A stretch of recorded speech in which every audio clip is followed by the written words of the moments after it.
Hello, hello, my international people. This is Louise Uwachu broadcasting live from Vancouver, Canada, and today we are May 10th. We are 5 p.m. Pacific time. Welcome to the show. Thank you for tuning in. We love you, all our international listeners, local, national, everywhere. So today the topic is poverty made in America, which means that you hear about all these other poor countries and all these other poor people. What is the reality right here in North America, at home, Canada, America? That's almost the same system. So we're going to find out today what is the reality of poverty, and most importantly, we're going to inspire you on how to get out of poverty. So on the show today, we have two very interesting expert guests. In the second half of the show, we will have Joe Nicasio, who is a business coach, and he will teach you about how to get out of poverty. And in the first half of the show, we have Michael Reich, a professor of social justice in the University of Maryland, who will tell you about the reality, the actual reality of poverty in America. So let's already bring in our first guest, and thank you for being with us. You're welcome. Thank you. You're welcome. Thank you for inviting me. Thank you, Michael Reich, for being with us. So let's go ahead and introduce you to our guests. So you're a professor of social justice at the University of Maryland. That's right, in Baltimore. In Baltimore. And how long have you been doing this? Well, I've been at the University of Maryland this time for 4 years, but I've been doing this kind of work in university settings since 1974, and including outside of the university since the late 1960s. Mm-hmm. So you've had time to know about this topic. Is this your specialty, or this just happens to be one of your specialties? It's very much part of what I do. Working with and studying policies that affect low-income people has been an interest of mine for a long time. Mm-hmm.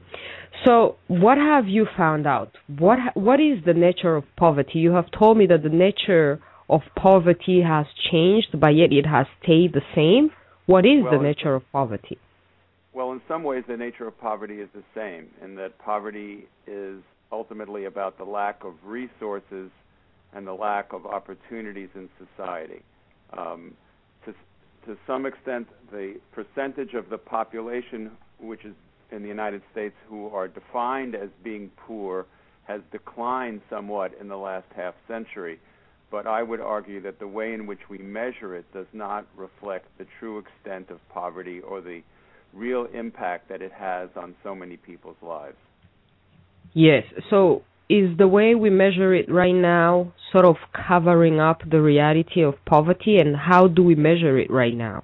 Well, in effect, it does that, because the United States measures poverty by what's called an absolute measure. It sets a certain specific dollar amount and says that an individual or a family is poor if its income is below that amount. So, for example, in 2011, a family of 4 was considered poor if it earned under $22,350 a year.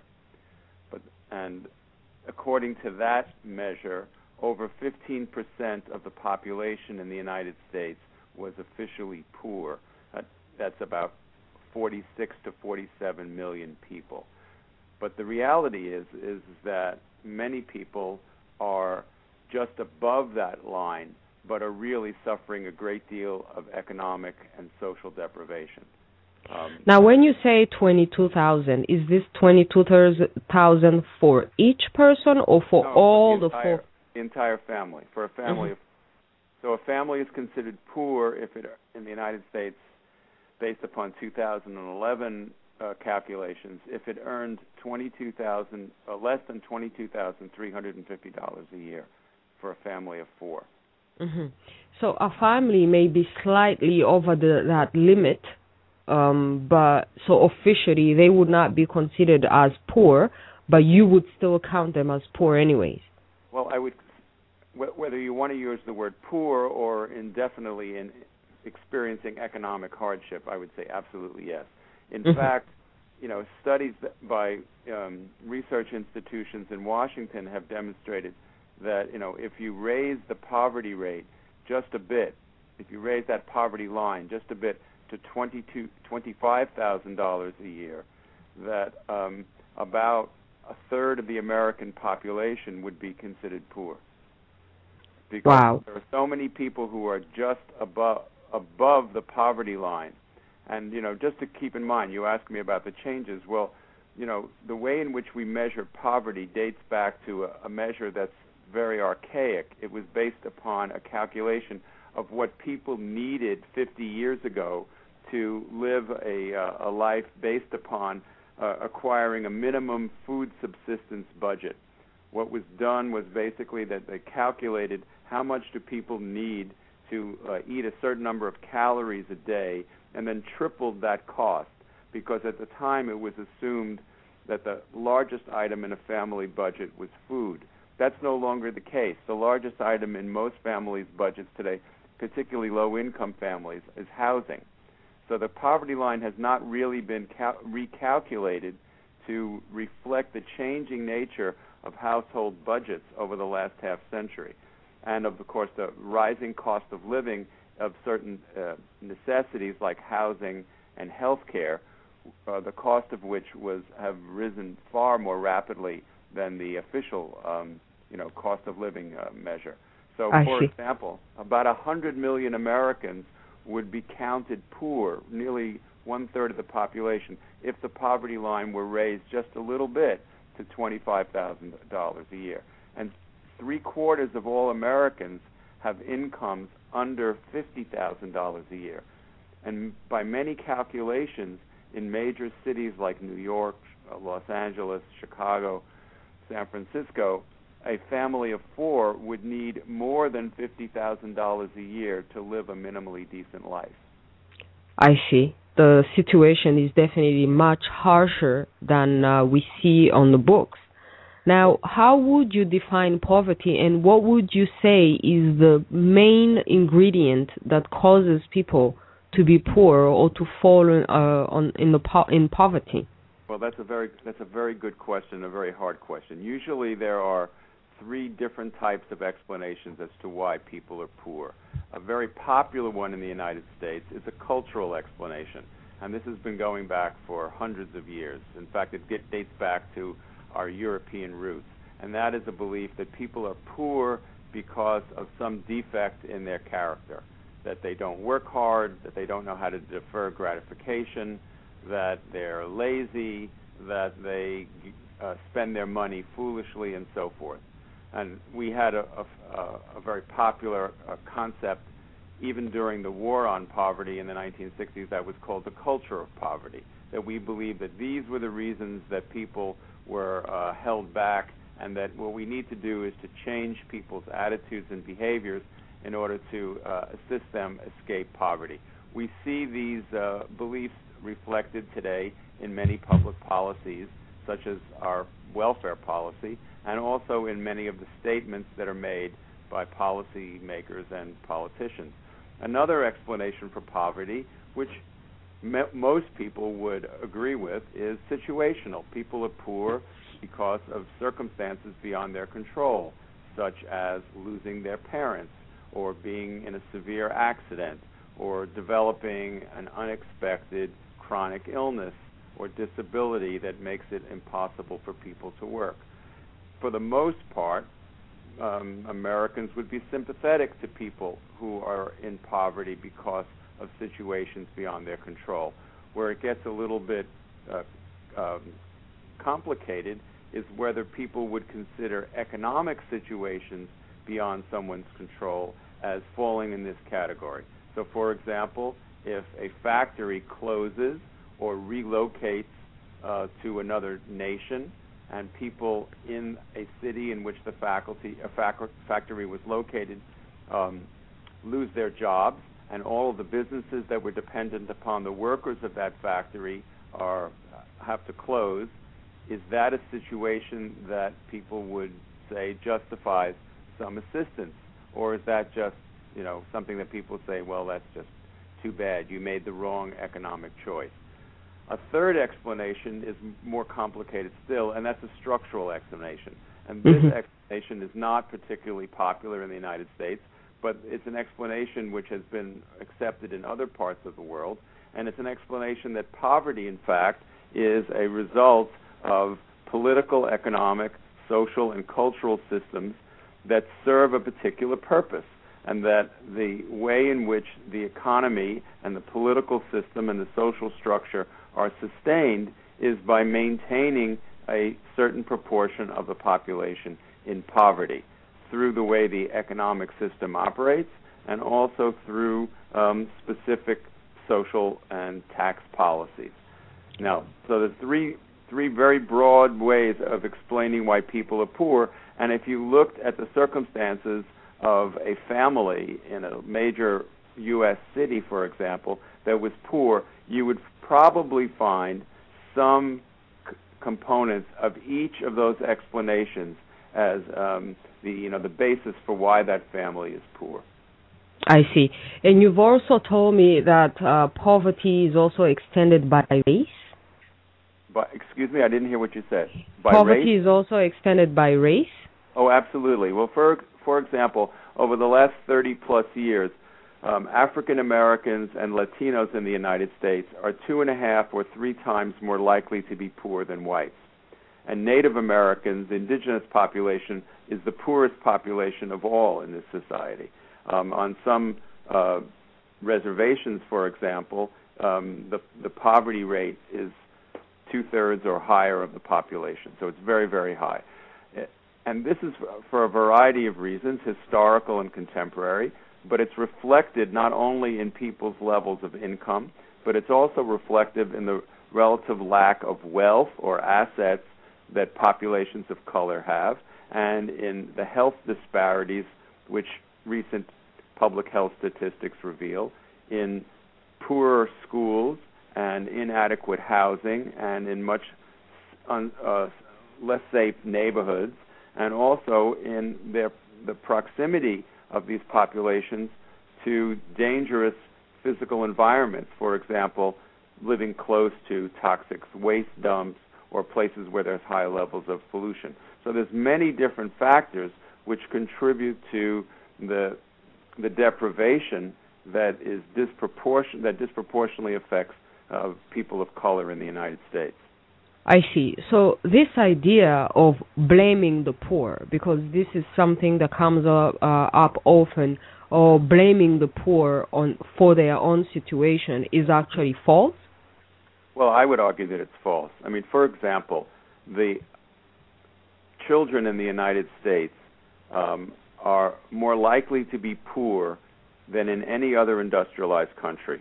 Over 1 out of every 5 children in the United States is poor. This is the highest in the industrialized world.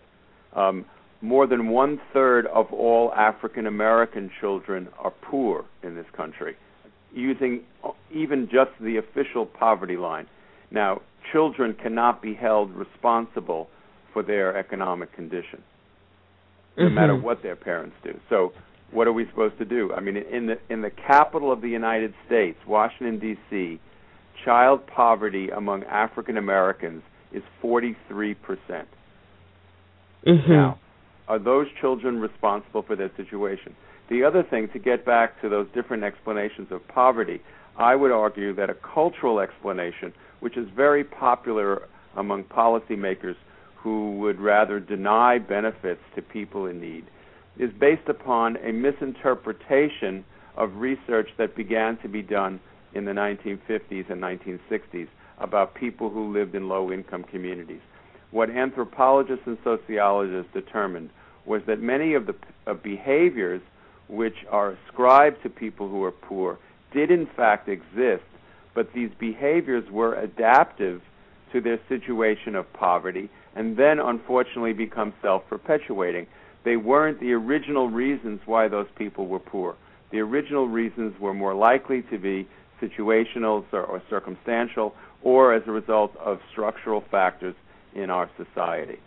But I see. instead, they get blamed for these behaviors, which many social scientists would argue are simply realistic adaptations to the lack of opportunity and the lack of resources which many people who are poor experience.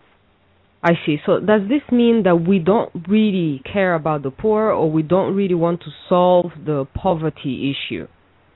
Well, I think many Americans do care about the poor. I think the problem is that the priorities of policymakers over the last 30 years have gone away from helping the poor into other areas, and that we would rather deny the poor benefits and find some justification for doing so rather than to address the seriousness of this problem.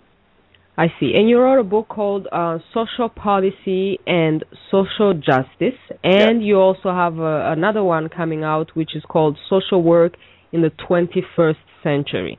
Well, that book, the second book I published quite a while ago, but the book Social Policy and Social Justice will be out in the fall, yes. Mm-hmm.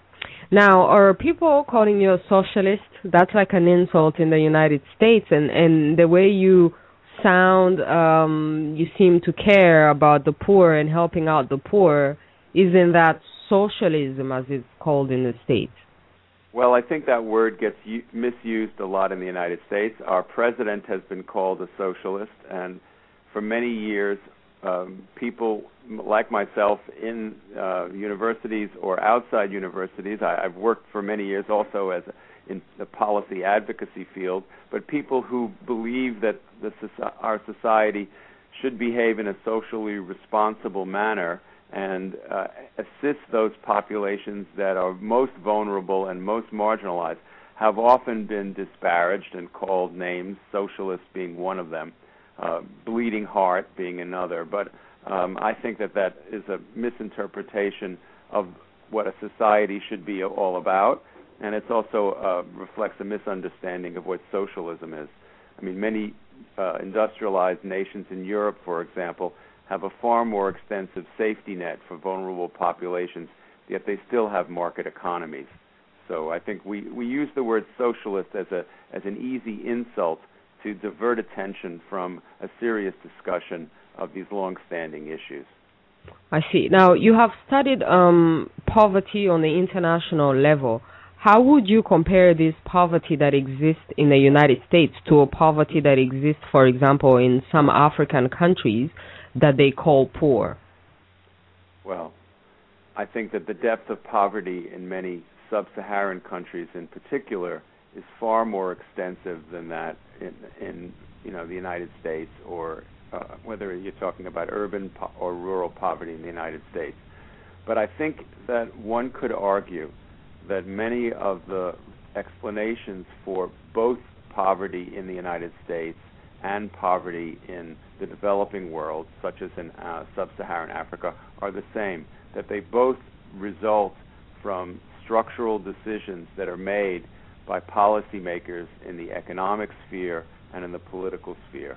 So policymakers, for example, in the international sphere, in institutions like the World Bank and the International Monetary Fund, by imposing structural adjustment policies on developing nations, have compelled them to focus, for example, on the export of commodities, and as a result, many of those societies, which were never wealthy, but which people managed to subsist on a diverse agricultural and commercial economy, are now focused primarily on the production of one commodity for export purposes, have to import most of basic goods, and I think that's driven people even further into poverty.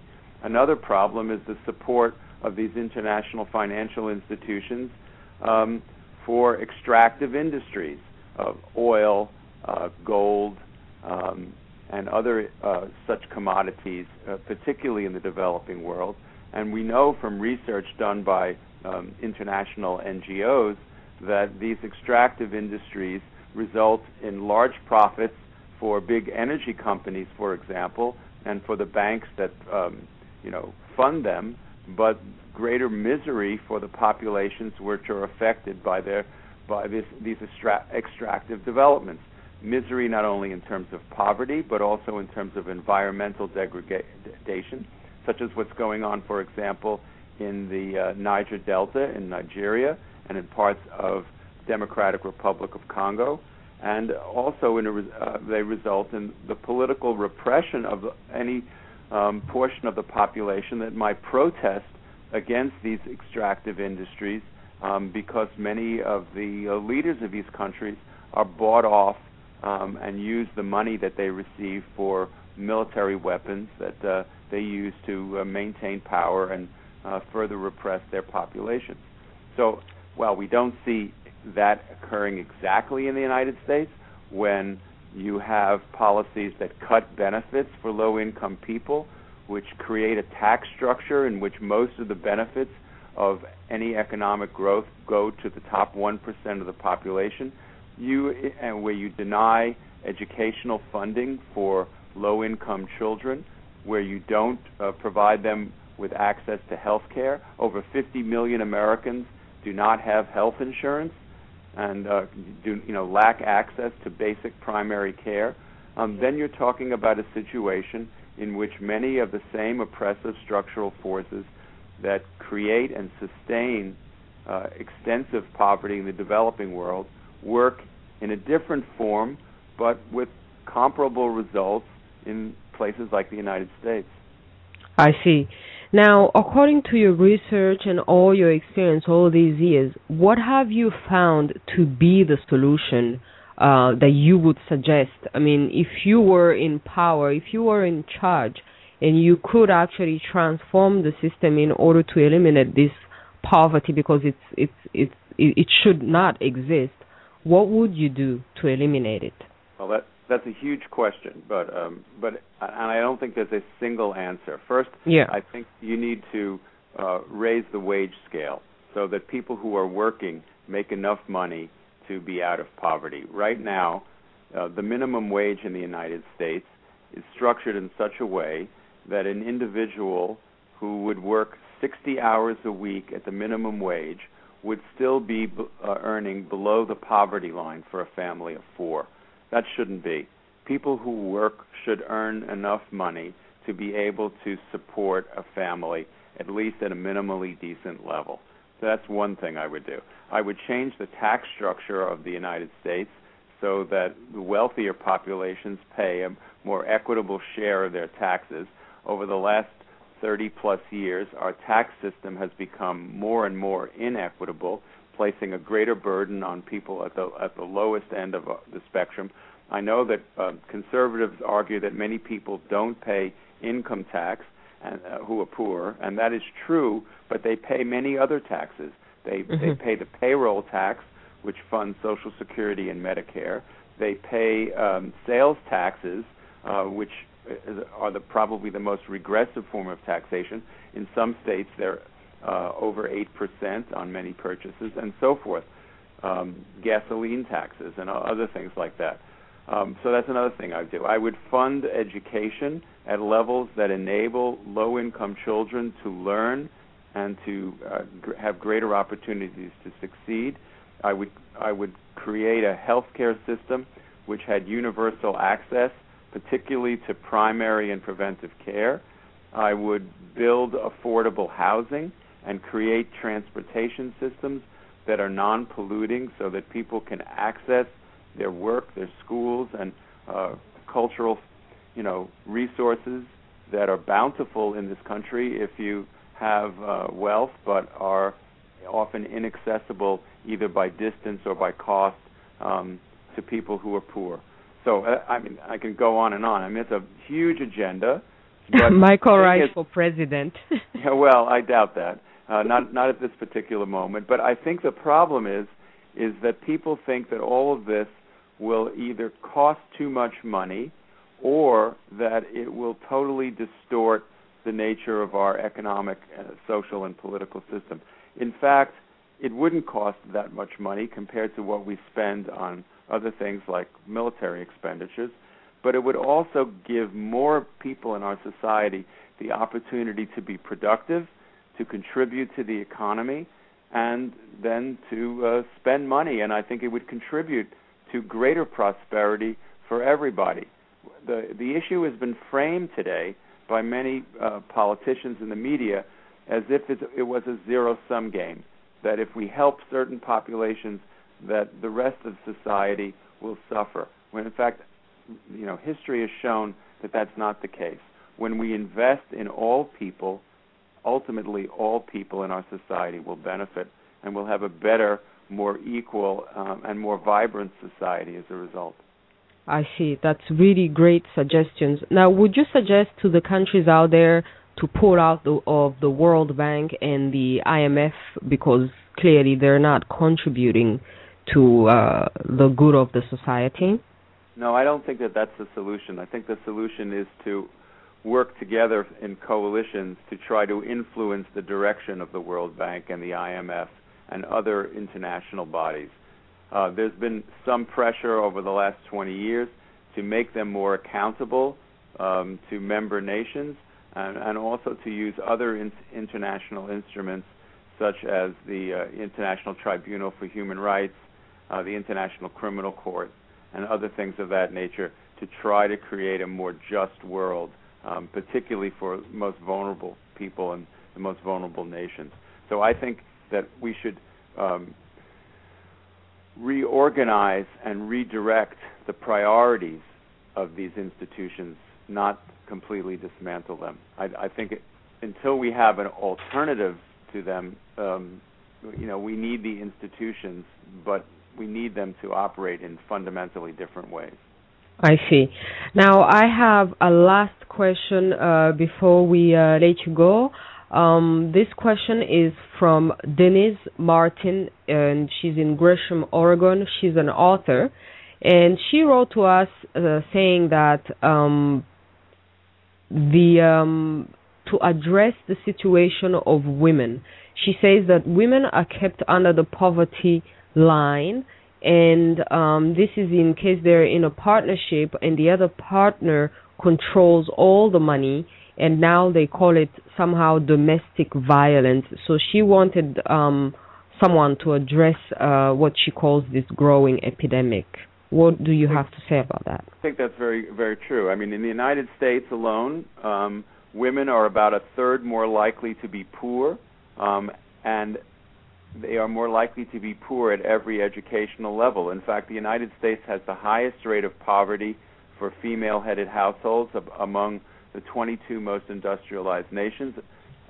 Women in the United States are about 3 times more likely to be poor in the United States than they are in those other industrialized countries.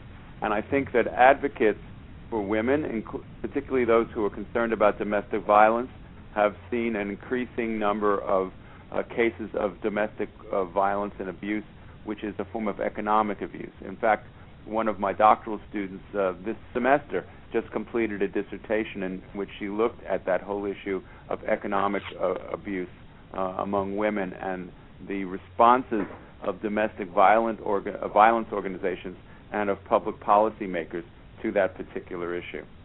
It's a very serious issue that often gets overlooked because people focus on that population. They focus primarily on the physical or emotional abuse that women experience, but the economic abuse is, for women of all social classes, is increasingly part of the pattern. I see. Well, I thank you so much, Mr. Reich, and people have heard for themselves. Now they can plan differently. So we're going to bring in Mr. Nicasio in order to tell us about his solution of entrepreneurship. Are you going to stay around? No, I have to go to another appointment, but thank you very much. You could feel free to call me back at any time, and I very much appreciate the invitation to appear on your show, and I wish you all the best. Thank you. Have a great evening. You're welcome. Thank you. Hello, Mr. Nicasio. Good afternoon. Good afternoon, and thank you for holding. Thank you for being on the show. Oh, it's a pleasure to be here. So you have followed what the professor, Mr. Michael Reich, has said. Do you have any comments about his what he said before we get into your solutions? Sure. I did take a couple notes. One of the things he talked about, there's cultural reasons for poverty, situational, and structural. And all those things are very real from a macroeconomic point of view, from a big picture point of view. Yes. The question is not, do you have the resources, but the question is how resourceful can you be? Mm-hmm. Okay? So sometimes we're so focused on the money that we actually forget what we do with the money. In other words, let's just assume that you want to rent an apartment and the apartment's $800 a month. Well, we just look at that $800. But if you're really resourceful, you might be able to talk to the landlord and say, well, I can cut the grass and I can trim the trees and I can take out the trash. And you can actually barter a little bit and negotiate that, attaching a dollar value to that of maybe $200 a month and pay $600 a month and get in exchange for providing other services on the property. So if you're resourceful, then you can adjust the resources. Does that make sense? Yes, it makes sense. Now, let's tell people who you are. Mr. Joe Nicasio is a business troubleshooter, marketing strategist, and implementation coach. Right? Yes. So you advise people on how to actually be successful and get out of poverty. Yes. I work with two kinds of people. I've worked with people that were homeless and helped them with their skills and their business move out of poverty into making six figures. I literally have helped somebody who was living out of his car as a massage therapist, and working with him, for over a year, we got him to learn how to market more effectively and sell and actually get paid for what he was doing.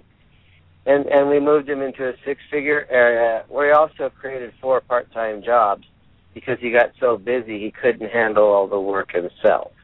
Mm-hmm. So I work with people that are in a poverty situation and help them get to a better situation.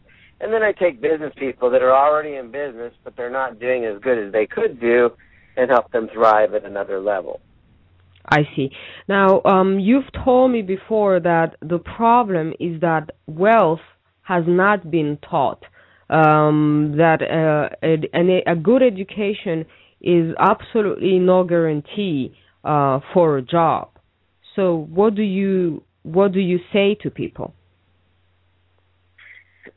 We have taught people to go to school and get a good education. Not only taught this to people, we've actually promised to people, go to school, get a good education, and we promise you there'll be a good paying job on the other side.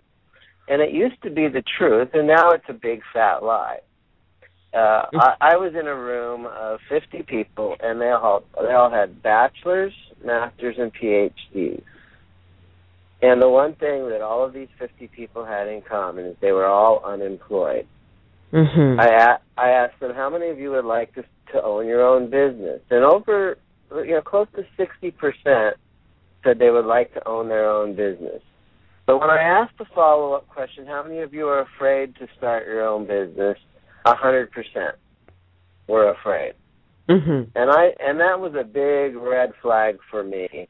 Wow, this is America, where you can own your own business, you can be self-employed, and yet we have put people through an educational program with, doctoral degrees, and there was an architect in the room, and yet we have not taught these people how to sell themselves and how to attract wealth and how to be their own boss. Because that's not being taught. People go to school to get an education and then get a job. People don't actually go to school to become independent. Well, And this is the paradigm shift that is so important.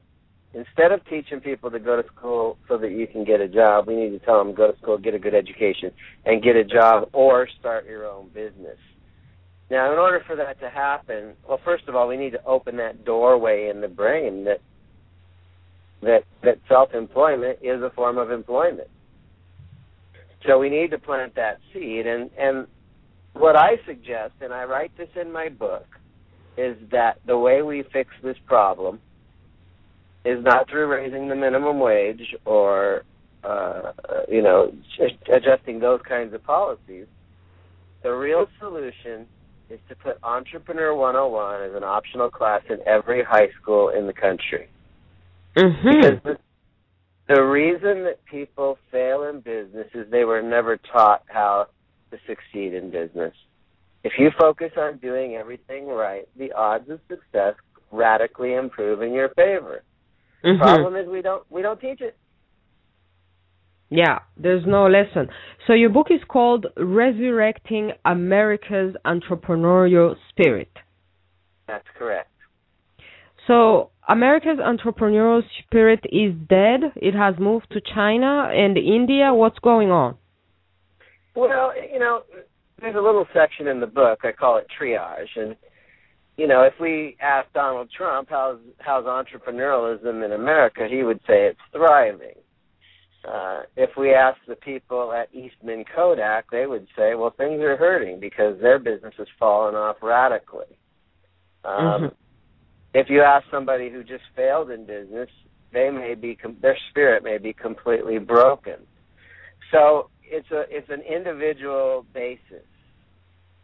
When I was in a room of 50 people and 100% of the people said that they were afraid of starting their own business, in that room, the spirit was dead. Mm-hmm. So it is an individual, one-on-one situation. Yes, but you have identified spirit killers. You have identified a specific number. You said 21 spirit killers. What is like right. the top 3 spirit killers? There are several, but let's see. The first one is just the fear of failure.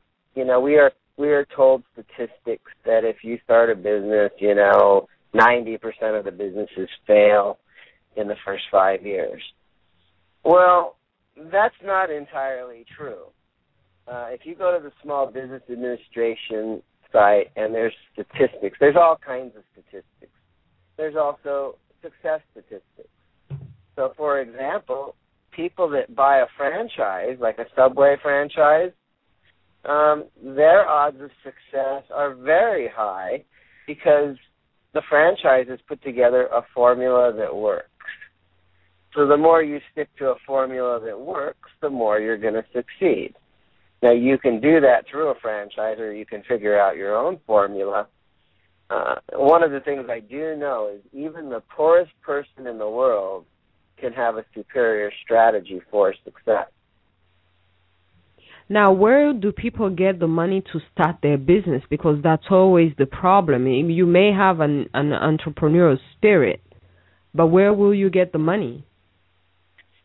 Okay, well, this is again the issue of being resourceful. Now, obviously, buying a Subway franchise, just because that's the example, may not be something that's accessible for everyone. As a matter of fact, one of the things I talk about in the book is that the Small Business Administration has a loan guarantee program, and that program is a fraudulent, misleading scam. Mm-hmm. The politicians tell us that, if you have a business idea, that the United States government, Small Business Administration, if you put together a good, sound business plan, that the government will essentially act as your co-signer. And the truth is, and I name names in the book, but there's somebody that from the Small Business Administration, that's one of the Small Business Development Corporation. One of the people told me personally, of all of the loans that for the Small Business Administration loan guarantee program, only 2% that are properly packaged get approved. So the politicians tell us that there's all this money to help business owners start businesses, but the truth is 98% of the applicants that do it properly get rejected. So what I really recommend for people, the best kind of financing that you can do for any business is profit from sales. So in other words, you don't have to, see, one of the things that kills people's spirit is they think about, well, I need to buy a Subway franchise in order to get started, and I need, several $100,000. Well, that may not be for you if you've got no money and you've got no credit. But you can start, there's a lady called Laurel Langmeyer, and she talks about what's called the 21st century lemonade stand. Anybody can start a house cleaning business. Okay? Every year there's Super Bowl parties, and there's 4th of July parties, and there's Memorial Day parties, and people drink lots of alcohol, and they mess up the house or they mess up a facility. And they have all the cleaning solvents, they have all the vacuum cleaners, they have all the mops, they have everything you need. But you could come in and you could name a price, $50, $100, $200, depending on the size of the mess, and you can get paid, and you can literally be in business for yourself with absolute no money out of your pocket. You come in, you do the work, you receive the money. Okay, so the whole idea that you need money to start a business is mythology. You don't need the resources, you need to be resourceful. You need to provide the service that people are willing to buy and pay for. Yes, and what people want, do we live in a world that has problems, yes or no? Yes. Okay, so if you can help people solve their problems, and they don't want to solve, they want the problem solved, but they're not willing to do the work themselves, or they're not expert enough to do the work themselves, they will pay somebody. So as long as there's problems in the world, and you come along as a solution provider, you can change your labor, your knowledge, your talents, your gifts in exchange for money. So you don't actually, something that was very important that you said earlier was you don't have to be employer-reliant, you have to be self-reliant. Explain this idea of employer-reliant versus self-reliant. Okay, so we taught people to go to school and get a good education and get a job. Well, the problem is now is the marketplace is saturated with college graduates. So there's an abundance of people that are starving for a job. They're hungry for a job, but there's a lot of competition for the same job. Because of that, the employers are in a position of supply and demand. They can actually pay people a lower wage. This is why we have people with master's degrees and PhDs making minimum wage or slightly over it, because there's so many people competing for the same position. Yeah, and this is also why jobs are moving abroad to India and China, where people work for much, much less. That's right. Now, one of the reasons that somebody will hire you instead of going to India or China is if you can provide value that the people in China or India can't provide. If you're more valuable, people will pay you more, and they will do it locally with somebody that can provide the service. So the key is to differentiate yourself as bringing something to the table that no one else can. We call this a point of onlyness. I'm the only person that can help you solve this problem. When you position yourself as the only person that can solve a problem, then they can't go to China because you're the only one. Yes. Now, you also you have also talked about... Can I just elaborate a little bit more? Yes. On that? Okay. So, employer reliance is when you are dependent on a job. Self-reliance is when you depend on yourself, but, there's kind of a myth. There is no such thing as a self-made millionaire. The only people that I know that have been made wealthy have been team-made. Now, I want to give you a couple little ideas around this, because the purpose of a business is not to make money. Now, that's what the result of a business is, but the purpose of a business is to get a customer that you can serve. When you serve a customer, then you can be paid money. That is the path.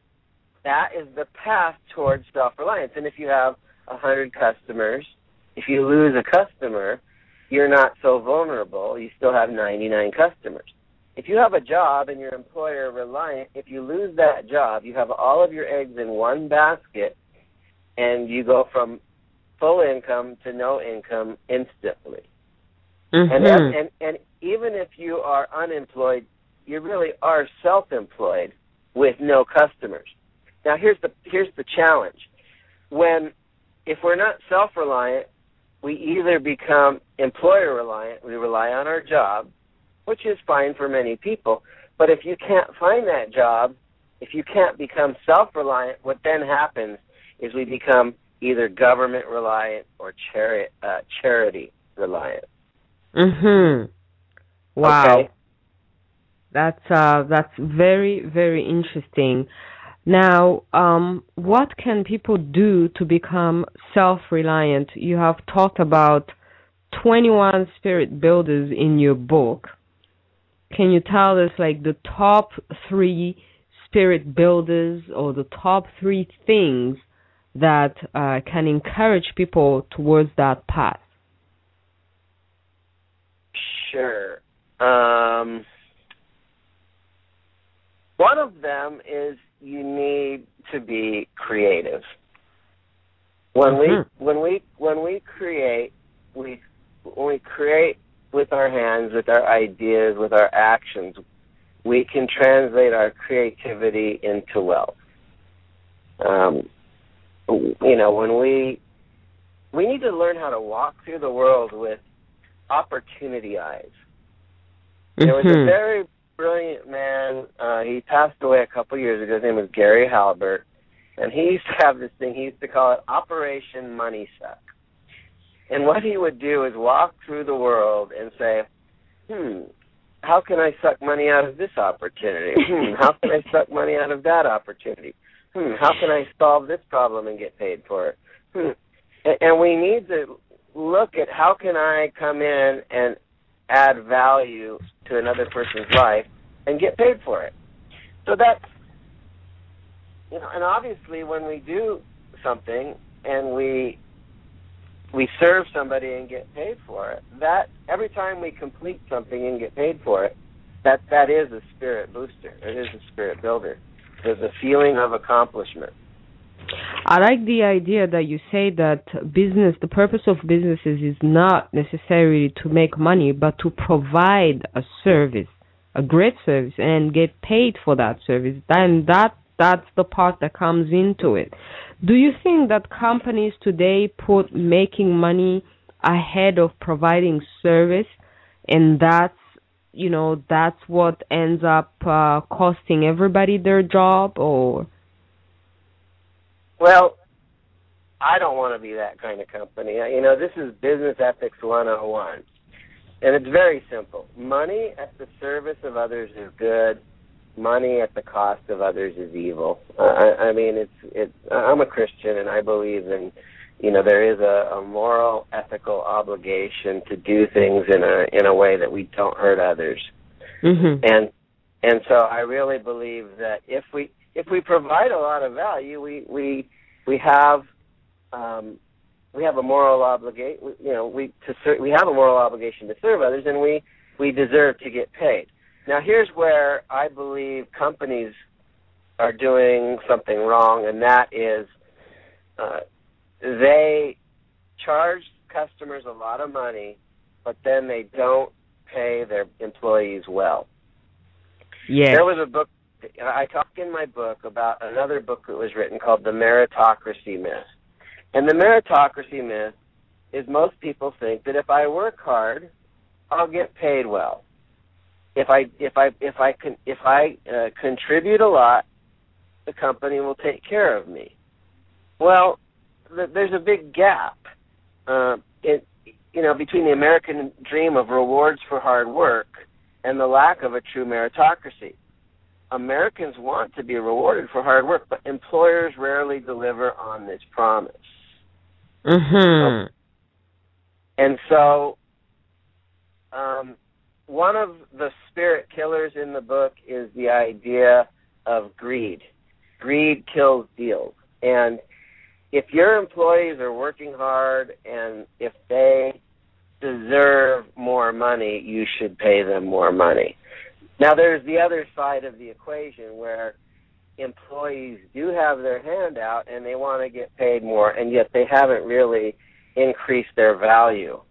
Mm-hmm. So there's greed on both sides of the table, but more often than not, the employer wants to maximize their profits, mm-hmm. and they need to learn to share more with their employees, because without their employees, they would not get the job done. Now, all that being said, I talked to a man recently who said that this man was a salesperson, and he brought a lot of money into his company.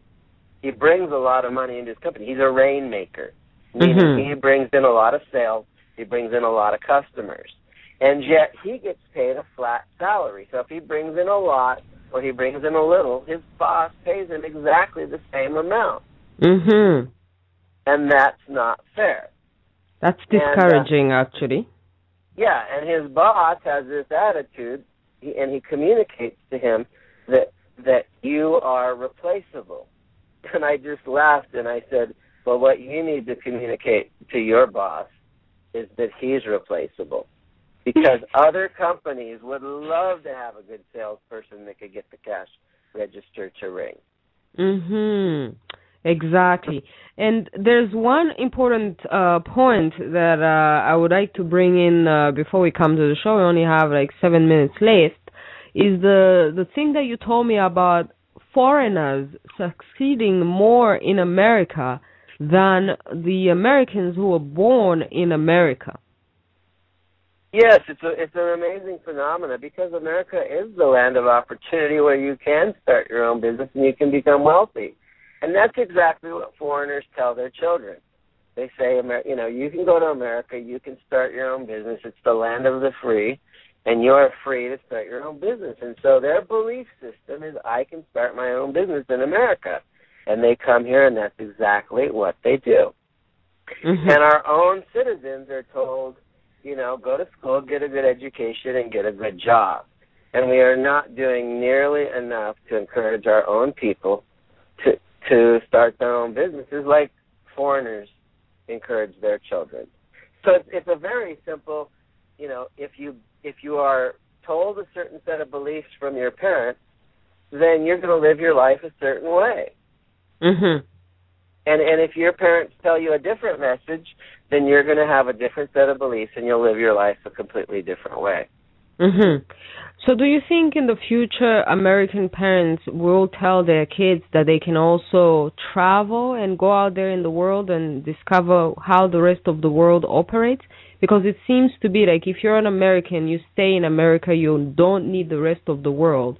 So you never really find out how the rest of the world works, and you don't get any fresh inspiration.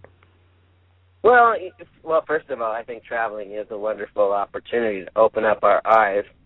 But, there was a man named Russell Conwell, Reverend Russell Conwell. He wrote a book many, many years ago called Acres of Diamonds. And apparently this is based on a true story. And there was a man in South Africa who he had a big giant ranch. And he wanted to get wealthy. He wanted to find diamonds. So he sold his ranch to a man, and he traveled all around the world looking for diamonds. He left South Africa to look for diamonds somewhere else? That's correct. And he failed in his search to find diamonds. And when he was an elderly man I don't know, he was like 70 or 80 years old. He came back and visited the very ranch that he sold. Mm-hmm. And while he was talking to the owner of the house, he saw a big giant rock on the mantle of the fireplace. And he says, "Where did that rock come from?" And he goes, "Well," and the rock was embedded with diamonds. Mm-hmm. He said, "I found this rock in the backyard of the ranch." And the moral of the story is you don't necessarily have to travel all around the world to find wealth. It may be in your own backyard. In your own backyard. So is this also valid for immigrants then who come to America hoping to be rich? Because clearly not everybody succeeds. There's a part of illusion. There's an illusion in the American dream itself. Should they stay in their own countries and be entrepreneurs in their own countries? Yes, there's opportunity everywhere you look.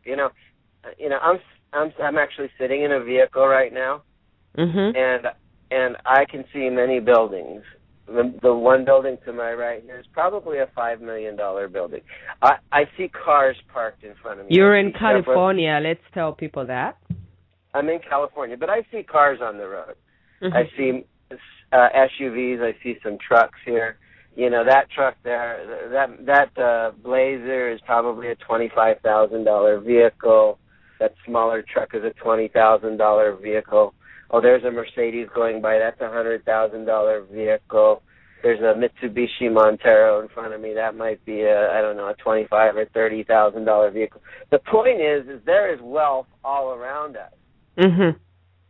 So people say, well, I don't have money. Well, first of all, did you eat a meal today? Well, you probably paid for that meal. Do you have a roof over your head? You probably paid rent or a mortgage. So when people say they don't have money, it's very seldom a resource issue. It's a priority issue. Priority. The key word.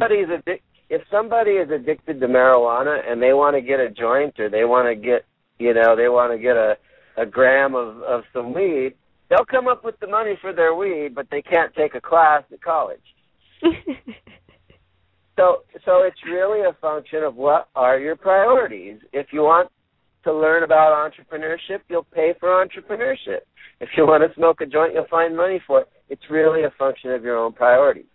Mm-hmm. I've talked to business owners that say, well, I don't have money to hire you to be my business coach. And yet these same people, they take vacations, they drink alcohol, they go to strip clubs, and so people say, well, I don't have money all the time, and yet they spend their money on stupid things. So it's really, if you want it bad enough, the education is available. I've committed my life to helping people grow their businesses, to become more prosperous, to thrive, and if they want to play, they can. Mm-hmm. And if they don't, if something else is a higher priority, they can do that, also. Great. And, many of the business people I work with, they pay me tens of thousands of dollars, but I also have a book that's available. It's $35 in hardcover, $25 in paperback, and it's available for $10 in an ebook off of, Amazon. Mm-hmm. And so there's really, $10 is really not that much money to learn some wealth principles and some ideas on how to be an entrepreneur, how to be more self-reliant, and build yourself up so that you can be self-reliant instead of employer-reliant. The choice is yours, Are you going to invest in yourself, or are you going to spend your money on something stupid? Yes. Now, you said it all. Very, very interesting. Now, we only have a few seconds before we go. Can you tell people where they can find you, tell people your business, your own business, and also tell them where they can find your book, Resurrecting America's Entrepreneurial Spirit. Now, this is not just America's entrepreneurial spirit. This can also serve to anyone out there who wants to start something of their own. The ideas can be really used anywhere in the world. My business is rapidresultsmarketing.com, and of course you can find me there. And there is information. There's my phone number, is on the website. I don't have email on the website. I want people to pick up the phone and actually call me because I want to have conversations with real people. That's nice to know. That's nice to know because so many people are inaccessible. So listeners, you can call Mr. Joe Nicasio. He said it himself. Don't call me asking about where is this guy. Call him directly. Yeah, sometimes people call me to ask me about the guest, and I'm like, I gave you their information. Let me give you a phone number. It's 562-961-3976. And people can call. If I'm not available, I will return the phone call. I want real connections with real people. Mm-hmm. And there is a little 60-second video about the book on the website. And the book is available on Amazon.com. And it's also available on BarnesandNoble.com. And so it's Resurrecting America's Entrepreneurial Spirit. And the subtitle is it's a practical approach for creating jobs. And that means especially your own, through self-employment. How long have you been in business for yourself, and how successful have you been? How much money did you start with? And if you don't mind sharing, how much money you've made since then? I don't like to talk about real numbers. I started out with, I had businesses when I was graduating from high school and college. I used to repair televisions and stereos, and I had some pretty significant successes back then. And I've also worked for corporate America, with the corporate jobs. And then I've also gone through, the trials and tribulations of losing a lot of money. Mm-hmm. Now, in those trials and tribulations, that's actually what motivated me to learn all about entrepreneurship and sales and marketing and to master those areas.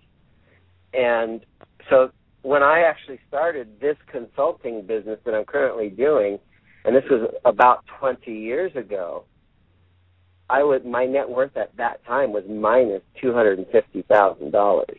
Mm-hmm. And starting off with minus $250,000, I started helping people and charging them and receiving income without any cash in my own pocket. Mm-hmm. And if I can do it, if I can start in a big giant hole of debt, anyone can start serving somebody today. So how much does it cost to consult with you is the question then? Well, it really depends on what kind of a package we have, but I typically have a program, I have a big giant program that's kind of in the $10,000 range, but I also have something that I do with people in the $300 to $400 a month range also. Mm-hmm. And if people want to call me, I will give them a free initial consultation to just so I can get to know them and they can get to know me, and we can negotiate and find out if they feel like I can help them. Then we negotiate a program that's suited for their situation. So I'm available to everybody on a limited basis, and then if we continue to do more, then I charge. I like to, they call it pay it forward. Mm-hmm. Very great system, and people would feel more confident coming back to you with such a system. Yes. Yeah, I mean, if I give a free consultation and you get an idea that can help you go out and make a couple $1,000s, then if I say that my fee is going to be $400 a month, well, they're going to feel comfortable paying for that first month because I've already given them over $400 worth of value. Mm-hmm. Now, is this would you talk to people over the phone, email, communications? Do you limit the amount of hours that you you coach people? For the first consultation, if they're in the United States, I will talk to them, over the phone. If they're international, we can do it over Skype. Mm-hmm. And there's no. Like when I do a $400 a month plan, that's typically 1 hour per week by telephone. Mm-hmm. That's really, really interesting. Now, I thank you very much for being on the show today and inspiring people about what they can do about poverty. We wanted to do a show to talk about poverty, but also to bring in someone who would suggest something, not leave people just knowing how bad it is, but also have you come in and tell people what are their options and give them some sort of solution out of this. And thank you very much for giving us all this knowledge. Well, I appreciate the chance to share my message. This book I wrote was more than about making money. It was a spiritual calling from God that I have unique life experiences that can help people. And I really want to get the word out about, I have a unique set of experiences that give people very real solutions.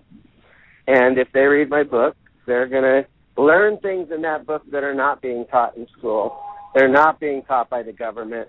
And it'll it'll give them the shift in thinking.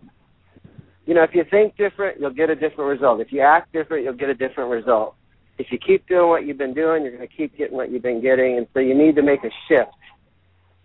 And when you make the shift, things can work out very positively for you. Yes, that is a great way to end. Thank you, Mr. Nicasio, for being on the show. We wish you a great. You. If you ever want me back, just let me know. I will, definitely will. It's been a pleasure. All right, Louise. Have a great evening. God bless you. And God bless all your listeners. Thank you. You too. Bye. Bye. So you have heard, my international people, what's going on with poverty in America, and we hope you receive some inspiration in order to deal with poverty wherever you are, because the problem is similar no matter where you are. We thank you for tuning in with us. Have a great evening. See you soon.